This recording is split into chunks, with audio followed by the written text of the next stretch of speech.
కాకముందే 6 గంటల నుంచే ఈరోజు క్యూ లైన్లలో ఉన్నారు అంటే స్పష్టంగా ఈరోజు తమ ఓటు హక్కుని వినియోగించుకోవాలని చెప్పేసి వాళ్ళు ఉన్నటువంటి ఉత్సాహం స్పష్టంగా కనపడుతుంది. ఈ నూతన ఉత్తేజానికి కారణం కూడా మనందరికీ కూడా తెలుసు.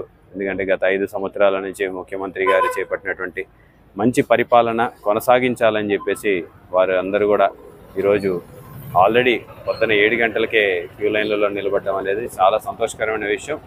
మరి మాకు 100% మళ్ళీ వైఎస్ఆర్సీపీ ప్రభుత్వం ఏర్పడుతుందని చెప్పేసి పూర్తి విశ్వాసం ఉంది.